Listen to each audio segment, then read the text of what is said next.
ধৰি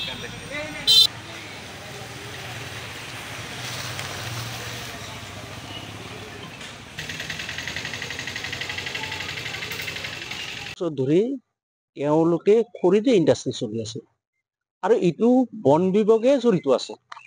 এই সম্পৰ্কত আমি অভিযোগ দিছিলোঁ। অভিযোগ দিয়াৰ পিছত এই DFO যেতিয়া 2 মাহৰ কাৰণে ছুটিত আছিলে তেতিয়া ছ'চিয়েল ফৰেষ্ট্ৰি DFO তেওঁৰ যেতিয়া চাৰ্জ আছিল মই বহি থকাতে তেওঁ অৰ্ডাৰ কৰিছিলে যে এইটো বন্ধ কৰিব লাগে। কিন্তু তেওঁ যোৱাৰ পিছত কেইদিনমান বন্ধ ৰাখিলে, ফাৰ্ষ্ট কিন্তু বন্ধ কৰা নাই। আপোনালোকে জানে যে সেই অঞ্চলৰ লাখ লাখ গছ কাটি সেই ইণ্ডাষ্ট্ৰীবিলাক কৰিছে।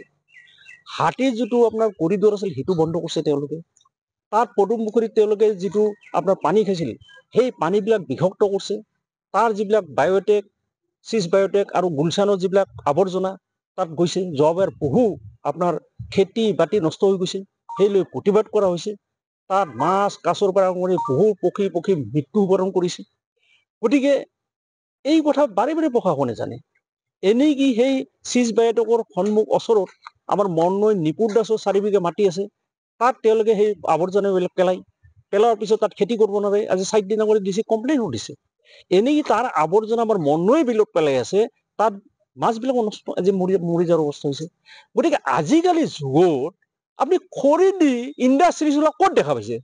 আপুনি দেখাই দিয়কচোন এটা স্পৰ্শগত বিষয়, অতি শংকিত বিষয়। এইকাৰণে শংকিত বিষয় যিটো সময়ত চাওক চৰকাৰে বিভিন্ন পদক্ষেপ লৈছে বন ৰোপণ কৰাৰ কাৰণে, আৰু এই ক্ষেত্ৰত দেখা গৈছে যে কোম্পানীবিলাকে এফালৰ পৰা বন ধ্বংসযজ্ঞ চলাই তেওঁলোকে কোম্পানী কি কৰিল, প্ৰতিষ্ঠিত কৰিল। তাৰপিছত এতিয়া সেই কোম্পানীত যি উৎপাদনৰ কাৰণে কেঁচা সামগ্ৰী ব্যৱহাৰ কৰিব লাগে, সিহঁতে কয়লাৰ পৰিৱৰ্তে কি ব্যৱহাৰ কৰি দিলে, ইন্ধন হিচাপে আপোনাৰ খৰি ব্যৱহাৰ কৰি আছে। কিন্তু লজ্জাজনক কথাটো হৈছে খৰি, এতিয়া খৰিবিলাক ক'ৰ পৰা আহে?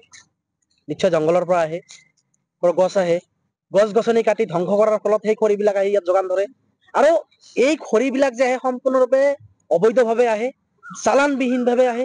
আৰু ইতিমধ্যে আপোনালোকে গমেই পাইছে যে ৰেঞ্জাৰৰ চকুত, বন বিভাগৰ চকুত ধূলা দি তেওঁলোকে কেনেকে মিতিৰালি কৰি সংগোপনে কেনেকে খৰিবিলাক কোম্পানীত আহে, এইটো হৈছে আচল ৰহস্যজনক কথাটো। তেওঁলোকে আচলতে তেওঁলোকৰ ক'ৰবাত নহয় বুজা পৰা আছে নেকি, আমাৰ সন্দেহ হয় যে বন বিভাগৰ লগত কোম্পানীৰ লগত কিবা বুজা পৰা আছে নেকি। তেওঁলোকে মাজে মাজে 2-4খন গাড়ী তেওঁলোকে ধৰি দেখায়, নাটক কৰি দেখুৱায় যে আচলতে তেনেকুৱা নহয়, ইয়াত হাজাৰ হাজাৰ গাড়ী আহে। গতিকে এই খৰিখিনি, গাড়ীৰ খৰিখিনি কেনেকে আহিব পালে? বন বিভাগ থকাতে, ইমান সক্ৰিয় বন বিভাগ থকাতে খৰিখিনি কেনেকে আহে? তাৰপিছত এতিয়া আমি শুনা পাইছো যে ইতিমধ্যে বন বিভাগে 3খনমান গাড়ী আটক কৰিছে, জব্দ কৰিছে।